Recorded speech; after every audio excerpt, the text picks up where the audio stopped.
Assalamualaikum warahmatullahi wabarakatuh. Waalaikumsalam warahmatullahi wabarakatuh. Oke, gimana kabarnya hari ini? Sehat? Alhamdulillah sehat, Mem. Oke, kita mulai untuk lanjutan pelajaran ya.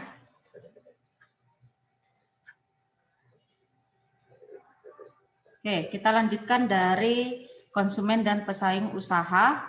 Minggu lalu kita sudah belajar tentang konsumen. Nah, untuk hari ini kita lebih dominankan ke pesaing usaha. Nah, untuk pesaing usaha, indikator pembelajaran yang harus kalian capai dalam pembelajaran ini adalah menganalisis konsumen ya dalam usaha pengolahan dan menganalisis pesaing usahanya dari pengolahan makanan khas daerah yang dari bahan pangan nabati dan hewani. Nah, kita lihat dari pengertian persaingan. Kalau pengertian persaingan, menurut siapa ini yang datang? Oke, Anissa Pratiwi.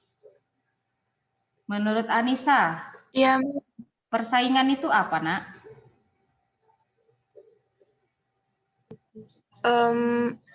seperti sebuah kompetisi, Mem. Oke, itu saja. Kalau Dwi Maharani, ada? Atau Dery?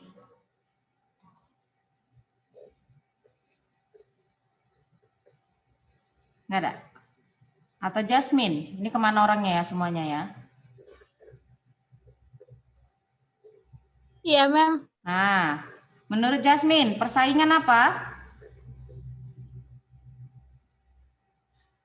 Persaingan itu misalnya kan Mem, satu orang dengan orang lainnya berkompetisi untuk suatu hal kayak perdagangan gitu kan Mem. Intinya dia harus berkompetisi secara sehat dan adil, ya kan? Oke, kita lanjut. Iya, Mem. Oke.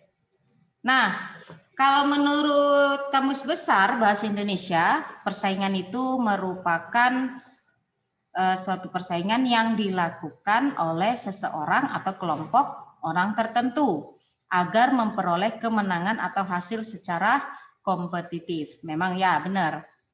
Ya, sebuah kompetitif. Ya, apa tadi namanya? Apa saya tadi? Nah, jadi di sini bagaimana seseorang itu bisa membuat target kemenangan dalam suatu persaingan, ya. Jadi persaingan ini merupakan kenyataan hidup ya dalam dunia bisnis ya. Jadi di sini baik dia dunia bisnis, sifat, bentuk maupun intensitas persaingannya itu terjadi dan cara ditempuh oleh para pengambil keputusan. Nah, ini strategi ya, salah ketik. Strategi untuk menghadapi para tingkat yang dominan itu mempengaruhi tingkat keuntungan suatu perusahaan. Jadi di sini kalau kamu bisa bersaing dengan baik, maka kamu juga bisa mempengaruhi keuntungan yang akan diperoleh.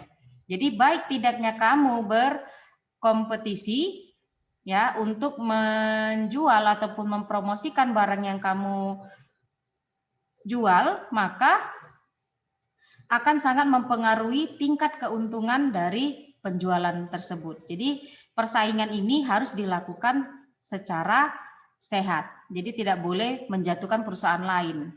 Ya, kalau dalam dunia bisnis ketika kamu bersaing dengan usaha lain dan produk yang sama, maka kamu harus bisa menampilkan keunggulan produk kamu daripada keunggulan produk lainnya. Jadi ketika kamu melakukan persaingan, maka tidak boleh menjatuhkan perusahaan lainnya. Kamu harus mengutamakan keunggulan dari produk kamu. Apa bedanya dari produk yang kamu jual? Tapi dengan catatan tidak boleh menjatuhkan produk lain. Itu dalam dunia bisnis. Nah, kita lihat dari analisis persaingan. Kalau analisis persaingan ya, yang pertama, langkah pertama yang dilakukan itu adalah identifikasi. Jadi identifikasi persaingan yang ada, ya, ataupun pesaing yang ada. Jadi siapa saja pesaing yang akan kamu hadapi nantinya gitu. Kemudian tujuannya juga agar kamu dapat mengetahui secara utuh kondisi pesaingnya, ya. Jadi siapa pesaing kita, bagaimana kondisinya. Nah, itu harus diidentifikasi terlebih dahulu, ya.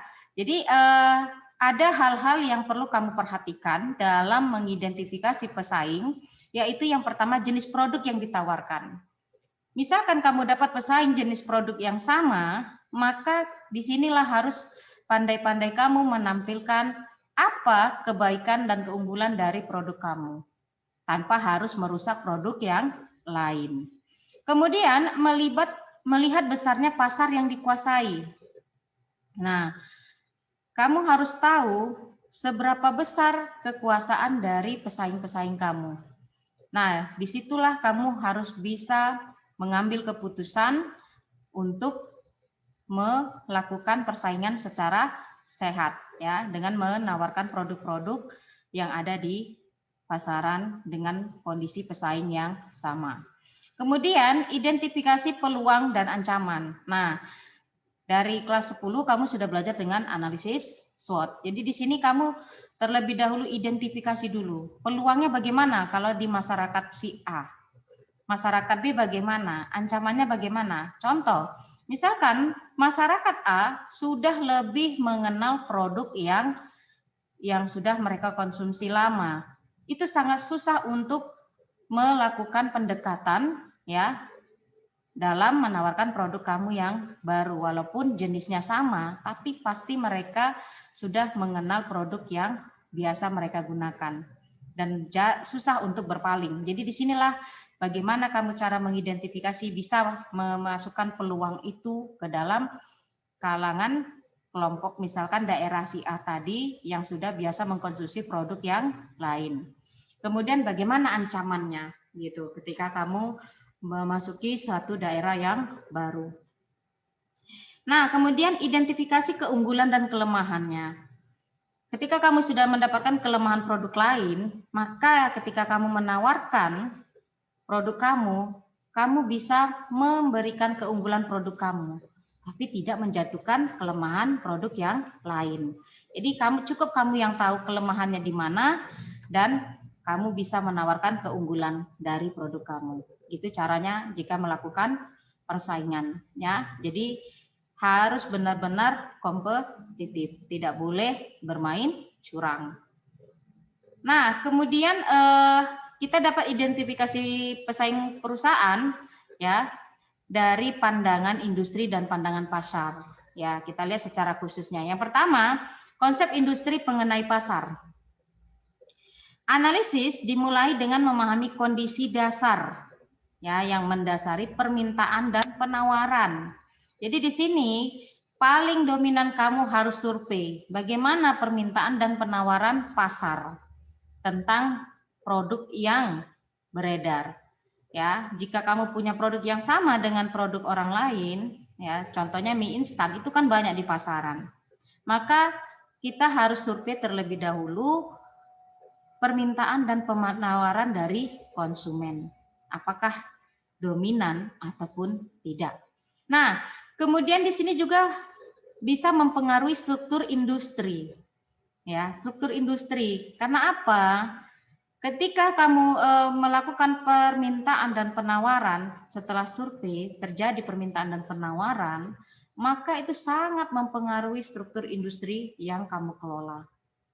Jika hukumnya itu sudah tahu ya, kalau dari segi ekonomi, hukum permintaan dan penawaran itu masih ingat. Atau perlu saya tanyakan, mengingat kembali tentang hukum permintaan dan penawarannya. Mungkin Eni Octavia, kelas reguler kan? Eni, ada? Oke, tidak ada ya. Rahmat? Ini orangnya kemana semua ya? Kita lanjut aja. Nah, jadi untuk struktur industri selanjutnya ini akan mempengaruhi perilaku industrinya. Jadi mulai dari kondisi dasar, ya, yang pertama mempengaruhi dari permintaan penawaran, baru yang mempengaruhi struktur industri. Dari struktur industri maka akan mempengaruhi perilaku industri, ya, di bidang pengembangan, penetapan harganya, kemudian strategi periklanannya. Jadi perilaku dan industri ini, ya, dapat membentuk kinerja dari industri tersebut. Jadi bisa jadi dari efisiensi industrinya, kemajuan teknologinya, dan penggunaan tenaga kerjanya. Nah, yang kedua ada konsep pasar tentang persaingan. Jadi kalau konsep pasar tentang persaingan ini membuka mata perusahaan untuk melihat pesaingnya, ya, secara potensial dan aktual dengan lebih luas. Jadi di sini juga merangsang perencanaan pemasaran strategi untuk jangka waktu tertentu. Jadi di sini melihat kondisi pasar, jika kita terjun langsung, maka kita dapat mengetahui persaingan yang ada di pasar sehingga bisa mengenal konsumen lebih dekat. Nah, kita lihat menentukan sasaran pesaing. Menentukan sasaran pesaing yang kita lihat harusnya adalah memaksimalkan laba. Ya, jadi di sini target paling utama adalah memaksimalkan laba. Ketika kita tahu kelemahan pesaing kita bagaimana, maka kita harus buat strategi bagaimana caranya konsumen bisa beralih ke produk kita. Karena apa? Untuk memaksimalkan laba. Semakin banyak penjualan yang dilakukan, maka semakin besar laba yang dihasilkan. Nah, kemudian memperbesar market share, gitu. Jadi penyebaran pasarnya, serta meningkatkan mutu produk atau mematikan, menghambat pesaing lainnya. Jadi targetnya memang untuk bersaing secara alami, tapi juga kita punya tujuan bahwasanya kita bisa menguasai pasar secara monopoli jika kualitas produk kita dan memang sudah mendarah daging di masyarakat. Jadi mau bagaimanapun produk orang lain, orang pasti tetap bertahan di produk kita dengan menjaga kualitasnya. Jadi yang paling utama itu adalah kepercayaan konsumen terhadap produk kita. Sekali konsumen kecewa, maka dia tidak akan mau mengkonsumsi produk tersebut. Ya. Tapi ketika dia puas dengan mengkonsumsi produk tersebut, maka dengan sendirinya akan terjadi promosi dari mulut ke mulut. Oke, kita lihat dari identifikasi strategi persaingan. Nah, identifikasi strategi persaingan ya secara umum itu yang pertama strategi menyerang pesaing yang lemah terlebih dahulu. Jadi bukan kalangan yang kuat dulu, tapi yang lemah-lemahnya dulu yang diserang. Dalam arti apa? Kamu harus bisa menguasai pasar untuk menjual produk kamu. Jadi yang lemah-lemah ini jika memang produknya sama dengan produk punya kamu, ini bisa tersingkirkan dan kamu bisa memonopoli pasar tersebut dengan produk yang kamu jual. Mungkin harus kamu perhatikan dari segi kualitas dan kepuasan konsumen dengan sendirinya tanpa harus bersaing secara kotor ataupun tidak murni. Tapi kalau di sini maksudnya adalah kita bersaing secara murni, tetapi target yang dulu adalah menyingkirkan pesaing yang lemah terlebih dahulu. Nah, kemudian pesaing langsung itu menyerang lawan yang kuat. Nah, penyerangan secara langsung itu terhadap kelemahan yang dimiliki lawannya. Jadi, dalam hal ini kalian harus tahu dulu kelemahan dari produk yang ditawarkan, yang ramai sudah di pasaran. Apa sih kelemahannya? Nah, jadi itu yang harus kamu perhatikan untuk menyingkirkan produk yang lain. Tapi dengan cara yang sehat ya nak, bukan cara yang kotor. Memfitnah itu nggak boleh. Dalam dunia bisnis juga kita di ini ya, apalagi dalam agama kan dilarang. Nah kemudian strategi gerilya yang dilakukan dengan menunggu lawannya yang sedang lengah. Nah ini strategi yang harus diperhatikan ketika produk lain sudah mulai misalnya stok kurang atau apa, kamu bisa masuk ke sini. Kadang kan biasanya stok penjualan habis, menunggu lagi yang baru. Nah, dari situ kamu bisa memasuki area tersebut gitu. Jadi orang bisa melakukan pergantian produk ketika barang yang sudah biasa ia pakai tidak ada alternatifnya gitu. Nah, kemudian bertahan terhadap setiap serangan yang dilakukan lawan atau mengimbangi serangan yang dilakukan lawan. Ibaratnya ketika kamu perang, kamu harus bisa bertahan. Sama di dalam menjual produk, kamu harus bisa bertahan. Ya, bagaimanapun kondisinya. Kalau kamu lemah seperti tadi yang di sini, mereka akan menyingkirkan kamu.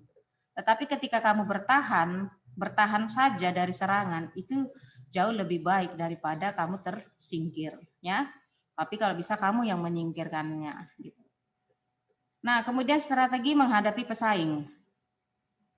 Strategi yang harus dihadapi ya oleh pesaing ya itu melakukan hal-hal ya sebagai berikut ataupun posisi-posisi yang harus mereka lakukan, yaitu strategi pemimpin pasar ya. Strategi pemimpin pasar ini harus bisa menciptakan produk baru. Nah, produk baru yang kamu ciptakan ini harus punya keunggulan yang lebih ya. Kemudian kamu harus bisa memberikan promosi yang bisa membuka hati konsumen untuk mengkonsumsi produk kamu, serta meningkatkan kualitas produk yang sudah ada. Kalau memang produk itu sudah ada dan memang mungkin bersaingnya banyak dengan produk lain, maka kamu harus tingkatkan kualitasnya dengan harga yang murah ataupun harga tetap. Kemudian kamu juga harus melakukan hal-hal lain sebelum dilakukan oleh pesaing. Jadi buat terobosan terbaru, cara-cara terbaru bagaimana caranya agar kamu bisa lebih dulu, semakin terdepan gitu. Nah, kemudian strategi penantang pasar. Kalau strategi penantang pasar, di sini posisi pasar yang dipegang oleh pemimpin pasar akan segera diambil alih oleh penantangnya. Jika kamu tidak bisa bertahan. Jadi di sini bisa jadi penantang ini lebih besar pengaruhnya, bisa lebih kuat daripada pemimpin pasar gitu. Jadi penantang ini yang paling harus kita perhatikan agar bagaimana caranya kita tetap bertahan di pasar tersebut. Kemudian ada strategi pengikut pasar, ya. Strategi pengikut pasar di sini biasanya berlaku untuk konsumennya, ya. Jadi di sini hanya mengikuti kegiatan pemimpin dan penantang pasar. Ya, mereka ikutin ini aja, selera masing-masing gitu. Jadi kalau di sini antara pemimpin dan penantang pasar, ya kita cuma mengikuti. Jadi pengikut pasar itu ya konsumen gitu. Kalaupun mereka di sini harus bersaing, ya itu urusan mereka gitu. Tapi caranya adalah ketika pemimpin tidak bisa mempengaruhi konsumen, maka si penantang bisa jadi mempengaruhi konsumen. Itu yang disebut dengan relung pasar. Nah, kemudian ada strategi relung pasar. Jadi di sini pemain yang memiliki lingkungan tersendiri tanpa dipengaruhi oleh pesaing lainnya. Ya, jadi di sini tujuannya adalah dapat hidup terus dengan pertumbuhan sedang. Jadi dia tidak perlu pertumbuhan yang sangat pesat gitu. Biar lambat, tapi dia tetap bertahan dan selamat. Ini sistem aman diambil, relung pasar. Intinya walaupun penjualan tidak meningkat drastis, tetapi juga tidak turun. Dia tetap di kondisi rata-rata. Gitu. Jadi strategi itu ada 4. Yang pertama pemimpin pasar, penantang pasar, pengikut pasar, dan relung pasar. Nah, kita lihat keunggulan dari bersaing. Keunggulan dari persaingan, ya, yang pertama harga atau nilai. Jadi bagi pengusaha itu mereka harus menghasilkan produk atau jasa yang rendah biayanya. Sehingga penetapan harga juga tidak mahal. Bisa dikondisikan gitu dengan produk ataupun jasa pesaing. Jadi kalau misalkan harga produk pesaing harganya 2.000, kamu bisa bersaing dengan harga 1.500 dengan produk yang mirip ataupun hampir sama, karena setiap produk itu tidak mungkin sama. di beda perusahaan. Namanya yang sama, misalkan produk makanan, ya. Contoh misalkan mie instan atau kecap, mereknya mungkin berbeda, rasanya pasti berbeda, harganya juga pasti berbeda. Cuman namanya aja yang sama, kecap gitu misalnya. Nah, kemudian menyenangkan konsumen. Ini sangat berpengaruh untuk mempertahankan konsumen. Jadi konsumen itu paling istimewa kalau di kalangan perusahaan pengusaha. Kenapa? Karena kalau konsumen puas, dia pasti akan bertahan dengan mengkonsumsi produk tersebut gitu. Dan dia akan tetap senang gitu, tanpa harus berganti produk yang lain ya. Jadi di sini yang paling harus dijaga adalah kualitas produknya ataupun jasa pelayanannya. Ya, sehingga konsumen selalu merasa puas dengan produk dan kualitasnya serta harganya juga bisa terjangkau. Kemudian ada pengalaman konsumen. Jadi kalau pengalaman konsumen itu baik buruk ataupun yang disampaikan ya, ini sangat mempengaruhi konsumen. Dan itu akan menjadi catatan penting bagi konsumen. Jika konsumen tidak puas, maka konsumen tidak mau lagi menggunakan produk tersebut. Jadi di sini harus kalian perhatikan. Kenapa misalnya konsumen itu tidak mau membeli lagi, pasti ada sesuatu yang membuat dia tidak mau menggunakan produk itu lagi. Kamu sendiri juga sebagai konsumen, kamu pasti sudah pernah melakukan hal yang sama. Ketika kamu kecewa dengan satu produk, maka sampai kapanpun kamu tidak akan mau lagi menggunakan produk tersebut. Betul kan? Oke, kemudian atribut produk yang dapat dicatat ya. Yang didapat itu dicatat. Jadi keunggulan yang bisa kamu capai ya, itu misalkan dari seluruh atribut produknya atau jasa yang melekat di dalamnya harus dicatat. Maksudnya adalah seluruh biaya yang dikeluarkan itu harus dicatat untuk mengetahui harganya. Nah, kemudian keistimewaan layanan yang unik. Ya, jadi ini bagaimana caranya kamu memberikan keistimewaan layanan. Ya, yang unik dapat ditampilkan di masyarakat. Sehingga orang mempunyai image bahwasanya produk itu pelayanannya bagus. Ya, jadi di sini keistimewaan layanan yang harus kamu perhatikan lagi. Oke, tingkatan persaingan. Tingkatan persaingan, ya, kok hilang? Loh, apa ini?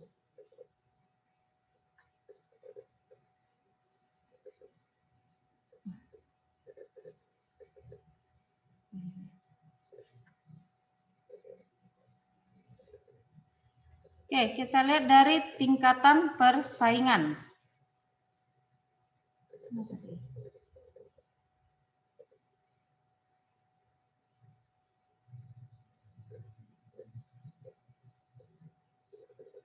Oke, tingkatan persaingan, yaitu ada 4 level persaingan. Yang pertama persaingan merek. Ya, kalau persaingan merek berarti di sini produk sudah banyak dan memang banyak merek-merek baru yang muncul dan itu harus kamu perhatikan. Ya, walaupun ketika kamu punya merek yang sudah ternama dan merek-merek lain, nah di sini kamu harus menjaga dari segi harganya. Harga harus sama. Kalau kamu lebih mahal dengan kualitas yang sama dengan produk lain, maka konsumen juga akan lari ke produk yang lebih murah. Kemudian persaingan industri. Persaingan industri itu biasanya lebih pada ke produknya. Jadi produk dan jenisnya yang sama. Kalau ini kan kita harus menyamakan harganya, gitu. Kalau di sini jenis produk dan barangnya sama. Jadi berarti persaingan di persaingan industri. Kemudian persaingan bentuk. Nah, kalau persaingan bentuk itu lebih dilihat dari bentuk produknya gitu. Ya. Walaupun jasanya sama. Tapi mereka pasti ada, kalau misalnya bentuk yang unik itu biasa lebih ketertarikan masyarakat lebih tinggi ya dengan sesuatu yang unik walaupun jenis produknya sama. Kemudian persaingan umum. Jadi kalau persaingan umum itu lebih kepada usaha perusahaan yang bersaing untuk mendapatkan konsumsi rupiah yang sama. Jadi di sini 4 persaingan dalam kemampuan tingkat penggantian produk.